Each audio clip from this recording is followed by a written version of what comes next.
Nearly a month ago, the Writers Guild of America went on strike after failing to reach an agreement with studios and streamers operating under the Alliance of Motion Picture and Television Producers. As the strike continues, 23 ABC's Dominique LaVigne gives us an update on the negotiations and how the strike could impact your favorite shows. She joins us now in studio. Dominique.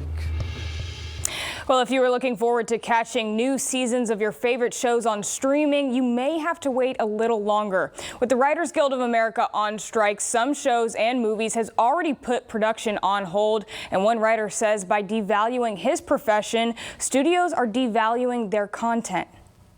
It's like if the McDonald's CEO was like, yeah, we value McDonald's, but we don't value burgers and fries. And like everyone is going to these streaming sites because of the amazing imagination and storytelling of the writers, actors, and the creatives. Brendan Fitzgibbons began his writing career in New York with a web series and later joined the Writers Guild East after an online sketch comedy he wrote led to a television series on Comedy Central. 2 years ago, he moved to Los Angeles to continue his writing career, and he says rumors of a strike had been circulating through the industry since the beginning of this year. We actually didn't officially know until like 3 hours before the Monday of the official strike. Like we got an email at night that was like, oh, by the way, if you're working on a show, don't go to work tomorrow.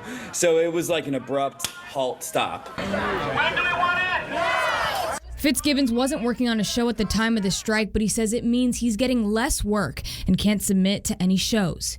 And this doesn't just mean writers can't work, it means viewers can't watch. The longer it takes to reach an agreement, the longer viewers can expect to wait for new content. Late night shows like Jimmy Kimmel Live already shut down production. Shows like Abbott Elementary and Cobra Kai closed their writers' rooms, with Netflix's hit series Stranger Things putting production on hold in solidarity with the Guild. The WGA negotiating committee has asked the studios for adequate compensation and residuals to create a day rate and comedy variety and address the role of artificial intelligence in eliminating consistent work for screenwriters. On the other end, in a statement to 23 ABC, the Association of Motion Picture and Television Producers say the AMPTP member companies remain united in their desire to reach a deal that is mutually beneficial to writers and the health and longevity of the industry, and to avoid hardship to the thousands of employees who depend on the industry for their livelihoods. And while the strike brings financial uncertainty for Fitzgibbons, he says he hopes to see the union reach an agreement that creates more jobs with fair compensation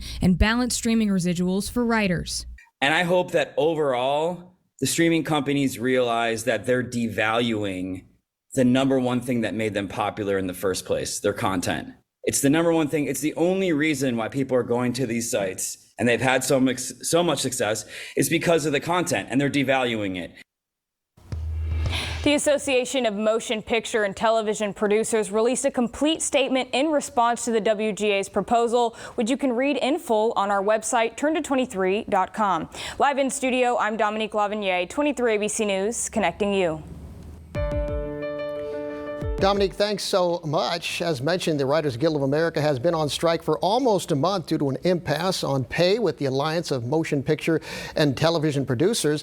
We decided to take an in-depth look at how much it would cost employers with the current contract proposals. According to WGA Contract 2023.org, the estimated proposals on the table at contract expiration on May 1st would cost the industry about $429 million per year. $343 million would come from 8 of the largest employers in the industry. The top 2 companies with the most annual revenues are Disney and Netflix, who make nearly $115 billion per year combined. The cost for Disney to agree to the proposal would be $75 million, which is just under 0.01% of its annual revenue. It would cost Netflix $68 million, which is just over 0.2% of its annual revenue.